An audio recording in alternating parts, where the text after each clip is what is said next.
in the Raw, conversations with creative people. Today, I'm excited to introduce you to artist Aaron Jack. Aaron works in a number of different mediums and is particularly interested in collaboration. And as part of that, he has a podcast called Artist to Art. If this is your first time watching, first of all, thank you very much. Really appreciate it. I'm your host, Ann Kelly. If this is our first time meeting, you might be wondering who I am. In a nutshell, I'm someone who's been really just into art my entire life. About 20 years ago, I moved to Santa Fe, New Mexico to further immerse myself in the art scene and to attend art school. I've now been working in the professional gallery world for about 15 years now. And I started Art in the Raw about halfway through 2020 to keep the inspiration going and to keep everybody connected. You can do me a solid by commenting, liking, and subscribing to the show. If you'd like to know more about the show, please take a look at the description below. There's information about our guest, the show, an interview that I did for Lens Scratch. And if you'd like to know more about me, I was the guest on episode 24. I'll include a link to episode 24 at the end of this episode. But in the meantime, I'm excited to introduce you to Aaron Jack. Welcome, Aaron. I really appreciate you having me. Really appreciate you for joining us today. Anytime. And where are you today? I am in Pittsburgh, Pennsylvania. A little bit in my own head, but really I'm here with you. That's what I'm here for, to be here with you and your audience. Well, that's awesome. Found you originally through your show, Artist to Art, an interview series you've been doing for about a year now? Yeah, just over a year now. And that's all on Instagram Live. For right now, that's all on Instagram Live. You record those conversations. So if anybody wanted to go back and listen to all of, did you say 120 interviews you've done so far? Yeah, 120. Plus I've done many ones as well, but 120 full length ones. And some of those are on the Freedom Tapestry project, which is another project that I've been a part of. So those are once a week. And then mine are anywhere from 1 to 4 times a week on my page.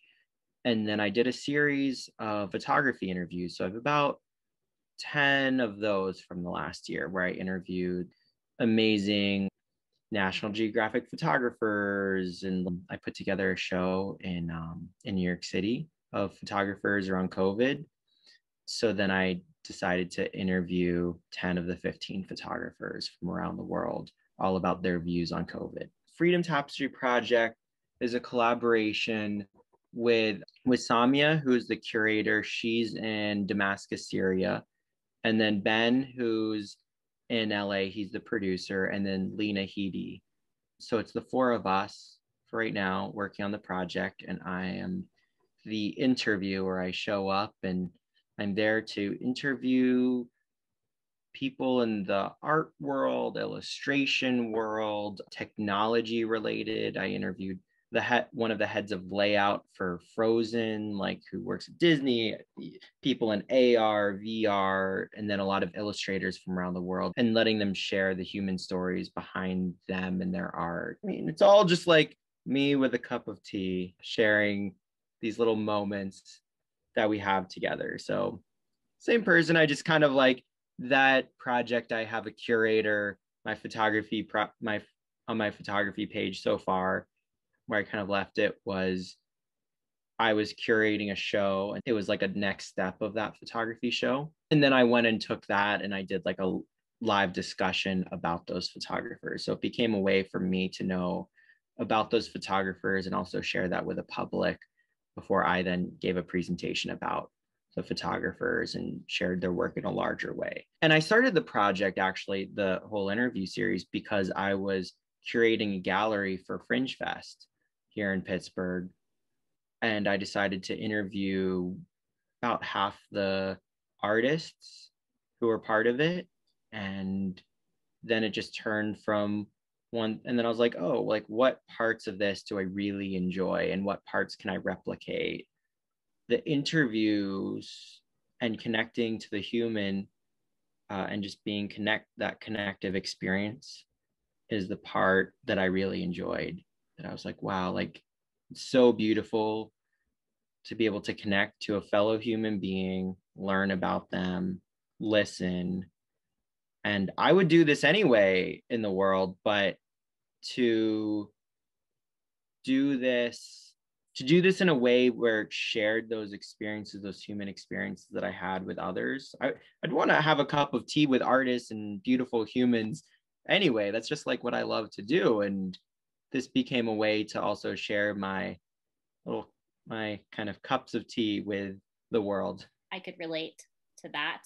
So you said it was called Fringe Fest? I'm not familiar. Yeah. Could you tell Fringe me a little more Fest. about that? Mm-hmm. Yeah, Fringe Fest is the biggest arts festival in the world. So the biggest hub is in Edinburgh, Scotland, and then there's different sections that happen around the world. How does that compare to, say, Art Basel? It's more based around performing arts. Okay. And like very fringe things, like people will perform in swimming pools. People will perform like with just like very like different things. So it's very performing arts based, but there are some visual components. How long has that been? I'm that is new to me. It's all over the world, and there's all different ones throughout the US, and they kind of like there's touring shows that will go from one section to the next. And they'll just like make their living by going to different fringe fests around the world. And there's big ones, small ones, ones that are starting up. But then the biggest one is in Edinburgh, Scotland, and they still in Edinburgh this year haven't heard whether they're going to have it happen. I was talking to Philosophies, who runs this Airbnb, that the guy who wrote Treasure Island, like his family home, she like runs this home and people stay there. So it's like very arts based. And then this big festival happens there, and they're still not sure whether they're going to be able to survive this year. Sure. So it's an interesting, predicament that this whole thing puts the whole world into. We're all in this together. A lot of art fairs have gone virtual, but it's a different experience. I think it's better than nothing. I've participated in one anyways, and yeah, totally different. So in terms of your local fair, the satellite version, how did you get involved in that originally? I met the coordinator and we hit it off, and she's a doctorate in Fringe Fest, Shayla, and she's amazing. And so I agreed to do lots of different things and put on shows and collaborative efforts and bring different artists together. And it was awesome getting to know, connect with people over time and do 1 step, 2 steps and see what happens. So I became involved in that, and slowly but surely became involved in different things. So it's amazing to be here with you. That's really what it is things lead to other things. And now we're here together, and to be here with you and to be here with your audience, I think that's the most beautiful thing. So thank you for reaching out. No, I love how all of these things are connected. And I mean, that's kind of an interesting aspect of this past year. Did you start your show early pandemic? Yeah, so that show was in May. So it turned out to be a virtual show. So I thought in order to make the virtual show actually something, there would have to be other components. And I thought about like what do we really get from the show aspect? It's like, and I thought one of the key parts was getting to know the artist behind the art. And so that became Artist to Art. Yeah. So then you thought, okay, you wanted to expand that beyond what you were doing with Fringe Fest. Yeah. Whoever else was out there in the world that you could connect with. Yeah, exactly. It was just like, let's connect with, and I was like, oh, like I've been a photographer for a long time and done a lot of video and social media work, but been a photographer for a long time, and from commercial to fine art. Now I was kind of putting this thing that I've always done in the background, like with the drawing and the painting, and the past year before that, I was really integrating poetry into my photography work and kind of like challenging those boundaries for myself. And I got inspired by this guy, Paul Reps.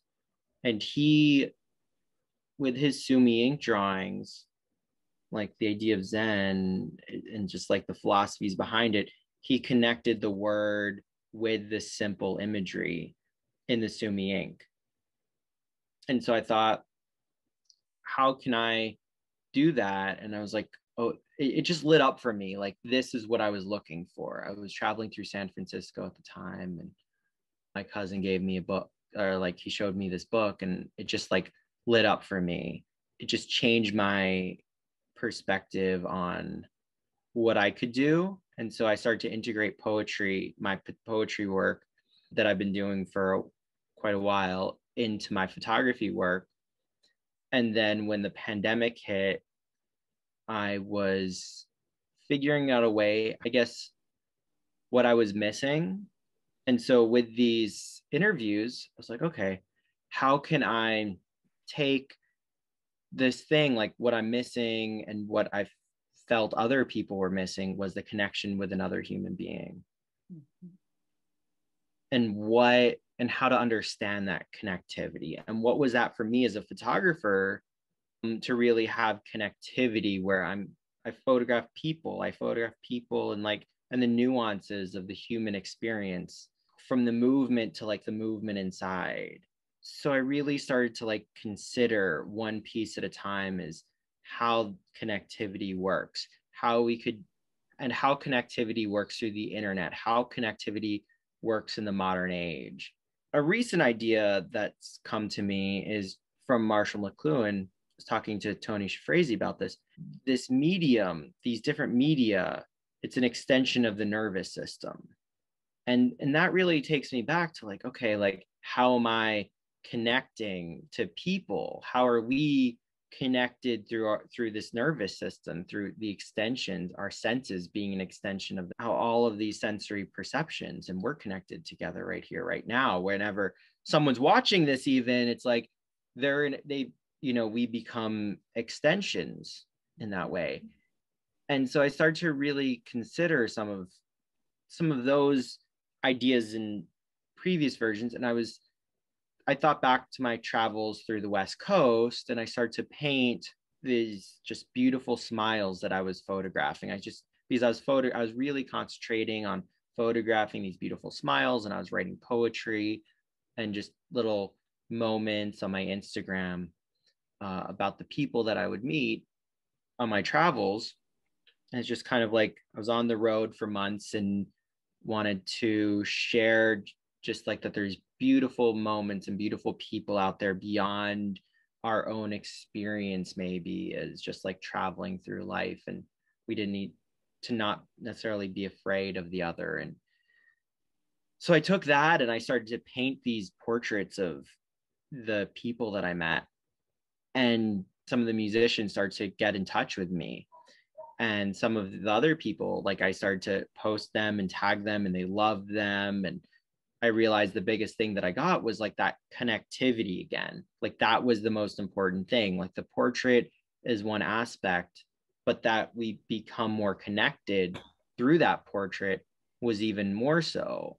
And it helped others connect to that person that I painted the portrait of. And that was the interesting thing. It wasn't just my connection with them. It was then sharing the shared connectivity. And so I started to work with a Jam Nation in LA, and they have like weekly jams at the Sunset Bar and Grill and some different places. And they start to go on Instagram Live. And so I was like, oh, Instagram Live, I'll go on there I'm not sure which I started first, the interviews or like doing Instagram live with them, but I just started painting. I was like, oh, like I just needed a release from all of this. I was like, oh, I was like, I'm painting with Sumi ink. I'm going to put Sumi ink on the paper. And I started to just like play around with it, like during the live music. Then more recently, you've been collaborating with different musicians on Instagram Live where you've been painting and they've been playing. And well, that's exactly what happened. so that's where that came from. Exactly. It was just simply like they were playing music and I was painting live. And then I was like, this is the moment. This is the moment that we were painting. I was painting, there were musicians, and we're doing our thing. And I was excited. And then I began to recognize what that was my ability to connect with the music and into the paint, and this carbon became this connectivity to know that the tree really did fall in the forest, that there was a connectivity, that like this whole, because I was working on these whole abstract drawings for years since I was working on a very particular series. I was working on a lot of them for years, but like in the last about few years, I started them when I was lost in a desert in India. Started like drawing these abstract drawings, which has like other sorts of elements of like mapping.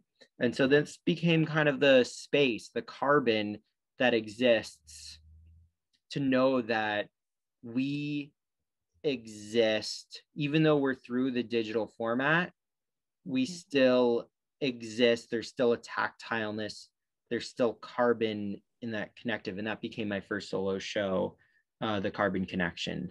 My first solo painting media show. I've had photography solo shows, but in that yeah, genre. Yeah. But backing up a little bit, you mentioned being lost in the desert. Yeah. Can we go a little more into that? You say that so casually, like I went to the grocery store and then I felt like I should paint the pineapple. These things happen. These things happen, but I'm curious and I want to know more.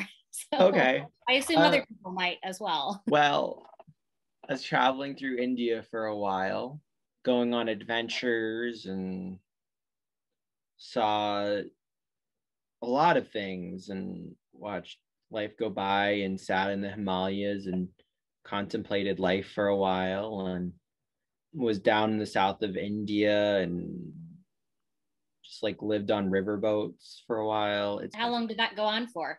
I think that's the interesting thing about time. There's the chronos, which is the chronological time, and then the kairos, which is like the moment of now, the opportune moment, as the Greeks call it. And that was a moment of now where all the things happened in an amount of time that could only be described by the heart. So that in chronological time was 6 months about, but it felt like centuries, like lifetimes passed me by. Like I'd meditate at the bottom of this pool in the desert, and the most beautiful things and imageries came to me. Sitting inside, just the bars on the window and the 115 degrees heat outside, it really pushed me to find my own mental states where I could find myself. And I think that's the most interesting thing. So through the series of Sumi Inc., it's kind of like a continuation. I started to represent these, the way I view time and the way I view mapping and traveling and connectivity inside these abstract drawings. That has kind of led me to this place where I see space and the connectivity of us through these digital environments, where it's like, how do we know that we exist? What's the sound of one hand clapping? So it gave me just like, how do I explore that idea further and take that into a way that could be connective to where we are right now, because that's the most important thing. How do we bring right now, whenever now is, to connect back to the beginning of time itself, to the beginning of carbon, to where the carbon hit the rice paper and we tasted and became ourselves to become what we are now. So it's kind of, how do we take the opportune moment of now and connect that back to the beginning of time? I love that. You note Zen philosophy and you speak a little bit about Qi. So that makes me kind of curious a little more about your kind of meditation process, or how that's part of your life, part of your work. Meditation for me is an ongoing process, ever developing. And I think it's the process of developing that it comes to be. And that's the same with art making. It's ever evolving. And that's the most beautiful thing. For me to see the cosmos, or what I see and what you see, the map of your universe mapped onto the sheet of paper, that's magic. But that's not the art process. So that's a whole other aspect. I think that's kind of similar for meditation, is the process. What is the meditation of now? The meditation of drinking a cup of tea, the meditation of talking while drinking, talking and then drinking a cup of tea and then talking. It's an ever evolving process. I think just making those Sumi paintings would be meditative. That's exactly it. Is life is a meditation. Every step is a meditation, or at least it can be. We can all have it as is how deeply do we go into every single step. The thing that got me started on this through the pandemic, I remember my friend Sora, beginning of the pandemic, she was in the art show that I curated beginning of the pandemic, and she just said, bare feet on the ground, one step at a time. So I've just taken that one step at a time, bare feet. And so, like yesterday, I can say, for instance, I walked up to the top of a grassy knoll and on a golf course, and it's just beautiful. And I just played my flute into the distance. And every breath, the meditation, every note, intention of letting it be as it is. And it might be different today. It might be different tomorrow. And that's the beautiful thing. That's the process. And I was curious if you played music, because you seem to have an interest in collaborating with other musicians. You also worked with or worked for a pretty predominant jazz musician, Richie Cole, for a number of years. So flute, that's part of your personal. It's part of my personal thing. It's it's kind of like, I don't know, right now I play flute. Another time I do this other thing. It's like, what do we do? It's like, and then we go to the grocery store and we, sometimes we want blue cheese, sometimes we like Gouda, and gotta enjoy life. I'll put it this way. I work with a lot right now. I'm working on Clubhouse with a lot of different musicians and collaborators, audio engineers, and we each bring this magic to our spaces. And I think at the end of the day, it's about the humanity that we all bring. At some point, it's a skill set, and at some point, that all breaks down to just be human with each other. And I think when we can all find a way to be human with each other and drink a cup of tea and put our differences aside, there will be a little bit more peace in the world. And so I say that as like, I play the flute, but it's just like, it's a fun thing for me. But when I'm with these musicians, I put that aside and I say some poetry that comes to me in the spur of the moment. But it just depends. It's the world comes as it needs to. Life is beautiful.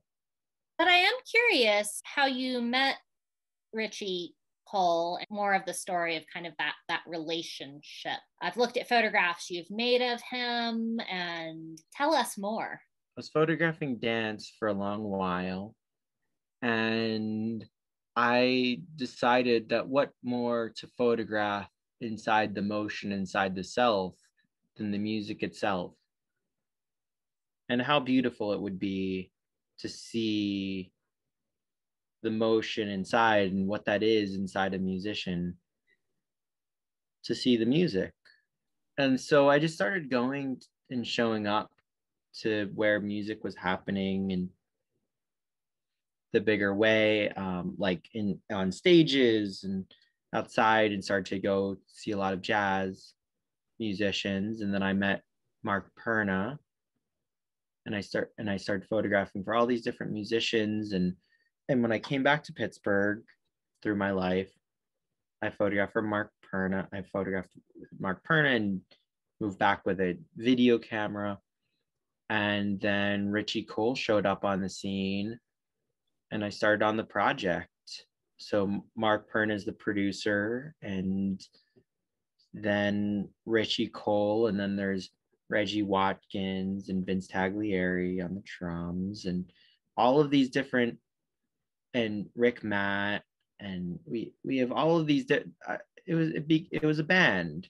It was a band, and George Hyde Studios, and Jim Barr was the audio engineer, and we just like all became a thing. And so for years, just like all working together, and it was a Richie Cole project, and and I learned a lot from him. He's quite the experience in the world, and taught me a lot, and it was a good interesting experience over the years. I'm very happy to have learned from him and be where I'm now.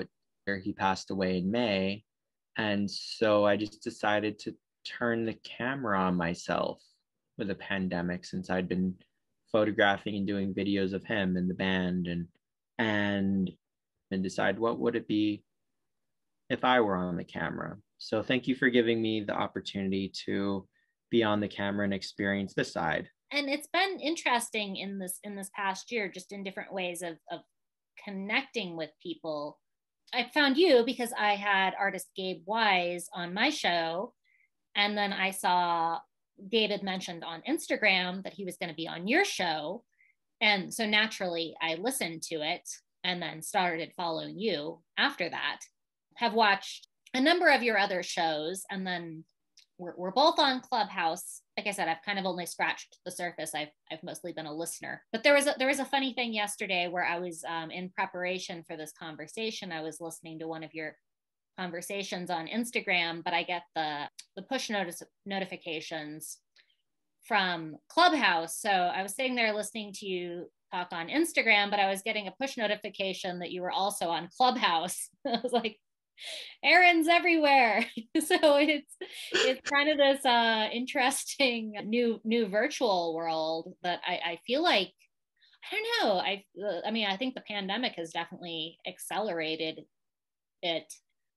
I think it's kind of cool, the different networks we can form and the different people we can connect with. I mean, not that we wouldn't have done this in 2019, but we weren't.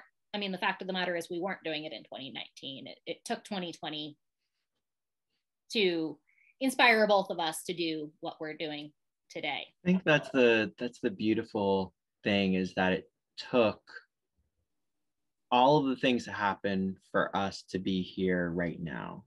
Mm-hmm. All of these world events, all of the little aspects, like that we both reached out to Gabe, mm-hmm. and all that he must have gone through in order for us to both be like, hey Gabe, why don't you be part of our different shows? We've kind of started these different communities to keep people connected. I think it's interesting, as I've seen the different communities pop up, and reconsider what community can be. Mm-hmm. At least for me, that's what I think about, is like what community can be. And Clubhouse is,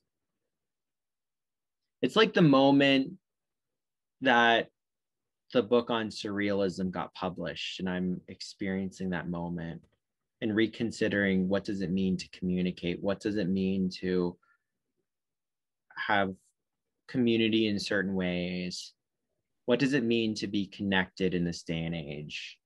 What does it mean to be a human in this day and age? I'm reconsidering all of this based on Clubhouse. I mean, Instagram Live and all of these interviews changed my view, and Clubhouse is changing it again.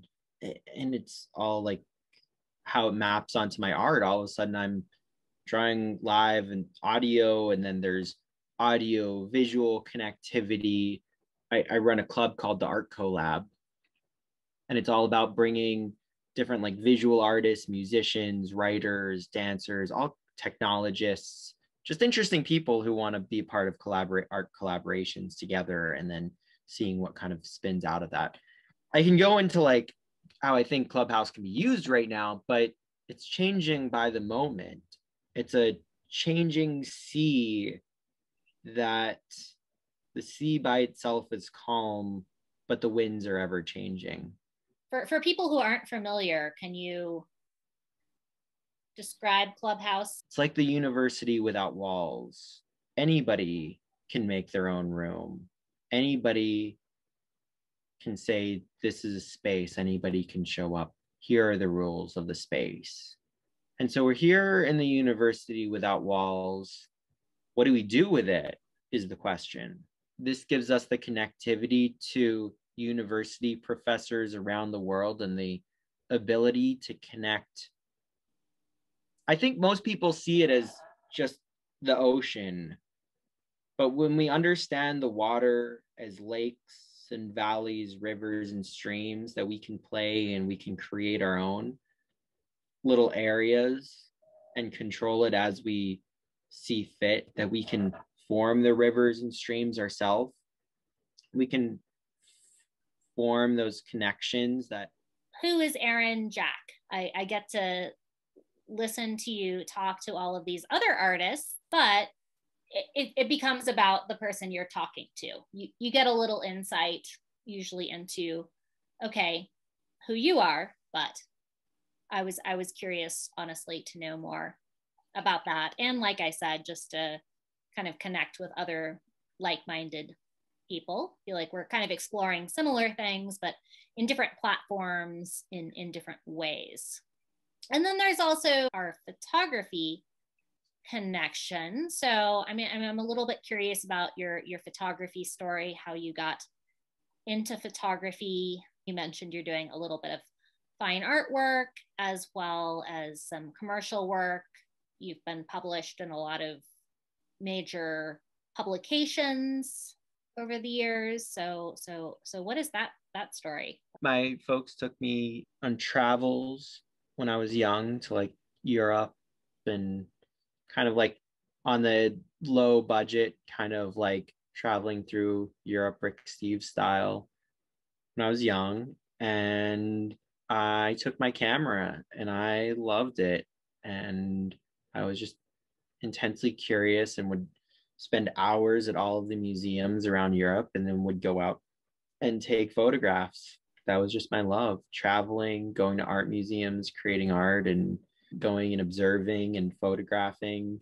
So it's just been always like part of me, and connecting with the people that I'd meet. Took a lot of summer classes from elementary school, middle school, high school, like summer camps. And then high school was like majored in art, like 3 hours of art every day, and interned with my high school photography teacher, and interned in New York City with Lois Greenfield and Matt Karras, and like dance photography. And I worked on that at Point Park and photographed dancers day in and day out. Like, has always been my life, and journalism became a little part of it. Shooting for commercial and architectural work became a part of it. It's just like flowed in and out. Photographing jazz musicians became a major part of it for a while. And my camera is attached to me. It hasn't like left my side for years. I think I took off maybe 6 weeks in college, and my trigger finger started to tremble, and then I brought it back. Finding my balance with it has always been a thing. It's just a part of me that is inseparable. And it's not even the photographing itself, it's the observation. For periods of time, I've taken away the method just to see like what would it be without that singular method? What would it be without this camera? What would it be without the camera itself? What would it be if, same thing, like what would it be if I did a meditation underwater? What would it be if I meditated at the top of a hillside? Like what would it be if I walked barefoot through the frozen tundra? Like it's a meditation, and it's and I like to share those meditations and hopefully bring that, like the moments that have affected me and the moments that allow others to be affected in a positive way into the world. So it's just a way that I can be the change that I want to see in the world. Photography generally is pretty technical. The difference in making a photograph, making a sumi painting, practice is very different. Photography is so technical and just drawing and just kind of the free form. I see them being kind of two different very sides to a brain or something like that. I think it's only once we're able to drop the technical that it becomes real. The camera is an extension of my nervous system. Like I know the knobs, I know the dials, like I know the fingers on my hand, like it's I know what my settings need to be as an extension of myself. Right. It's like a mastery of the craft. Exactly. Playing a piano or driving stick shift, and you're not thinking about how do I get into second gear. Right. It's like you're driving down the road. You're not thinking about like, I'm pressing the brake now. I'm going to press the gas now. I'm going to like do this. And the camera can have a lot more components in a lot of ways. The mastery is only the first step for the camera to have the intentional experience and understand inside and be able to see. Right. You're involved in a lot of collaborative things, which I think is great. I kind of take a lot of inspiration from like the beat poets and really look at like what is happening and like things like that, or like when times were that great collaborations happened. So I have different art collabs that are happening, and then they join other groups and become intermixed, and I just enjoy being in the mix of the moment and involving others and exploring where that goes. I'm really, it excites me to know that we're in this together and let's work together to make this a better world. And I think that's just like, I feel a duty to be part of the bringing us there together.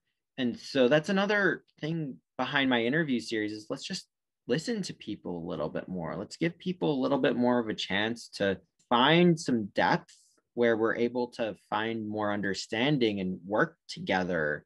Just for everybody who's watching, who is just signing up for Clubhouse or who has been on for a little while, and find the people who resonate with you and really learn from them and connect them together. Be a connector of the wonderful people that you meet. Open up rooms, learn to be a good facilitator, because that's sorely needed in that space, is good facilitation. And that takes a lot.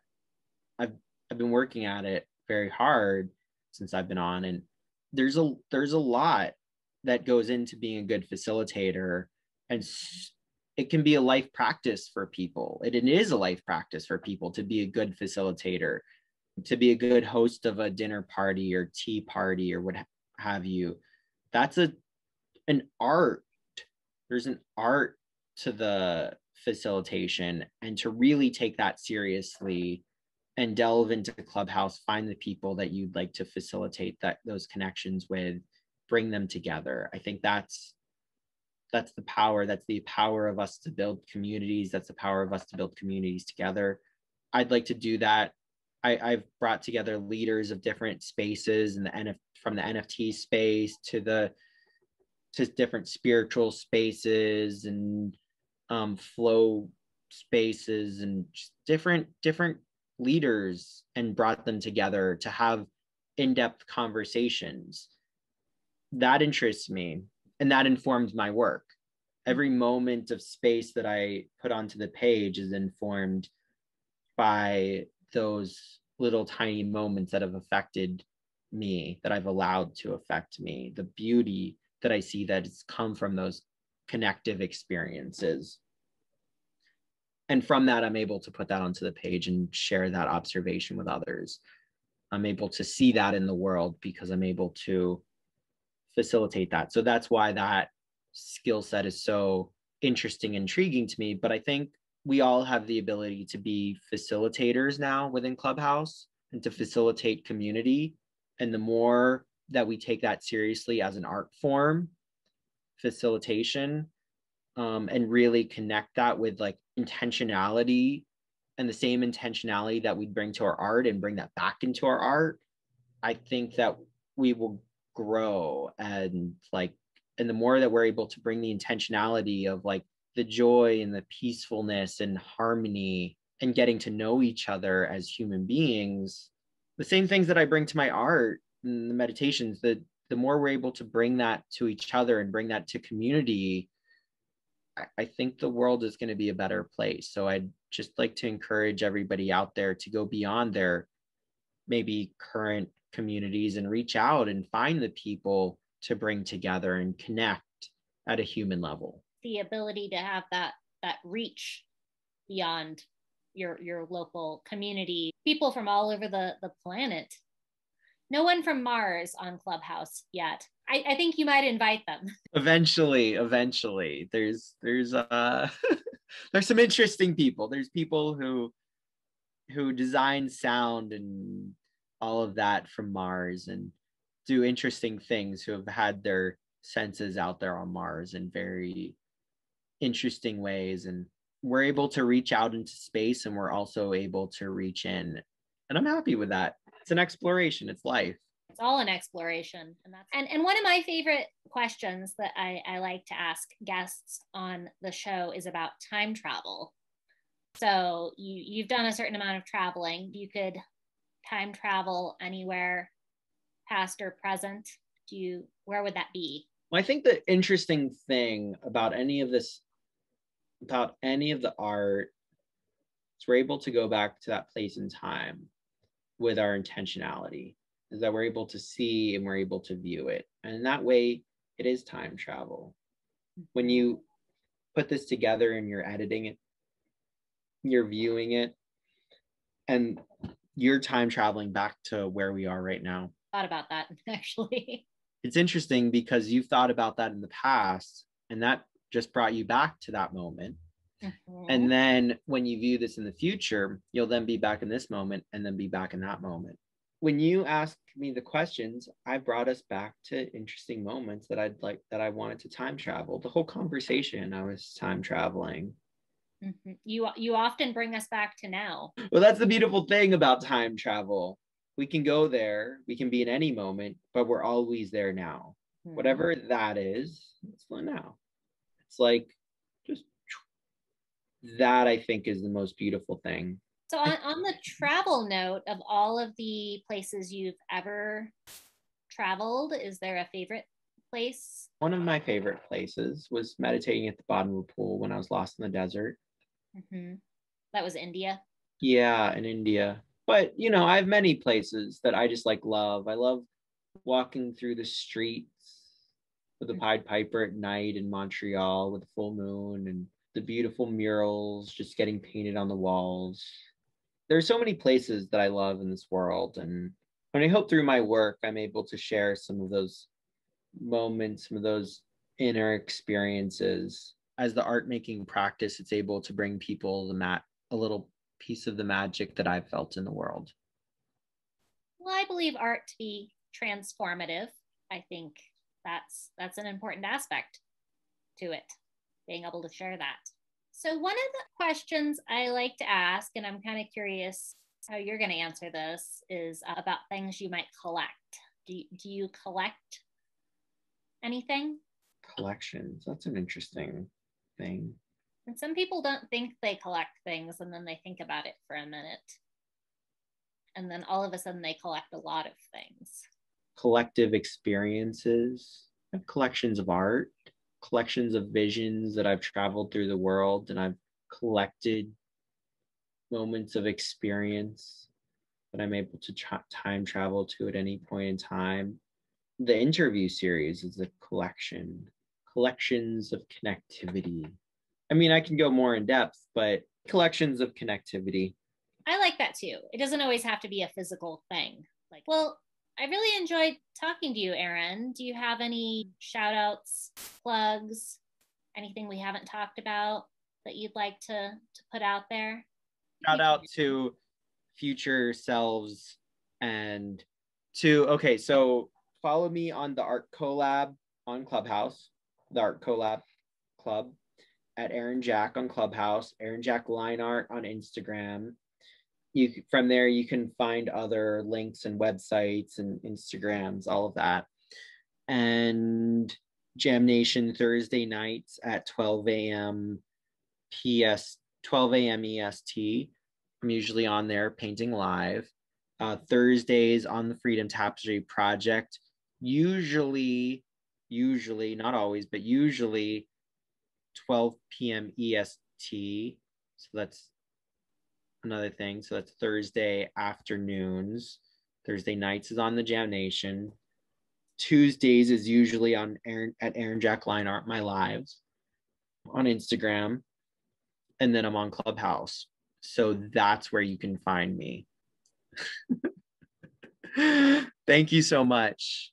Thank you. Enjoyed talking to you. Perhaps we collaborate on something else in the future. But, that would be wonderful. Oh, and then we also have to give a shout out to Gabe Wise. Oh, of course, Gabe. How we initially connected. Right. Oh yeah. Shout out to Gabe. Gabe, yeah. You're awesome. Yeah. And get Gabe on Clubhouse. He's got new NFTs all the time.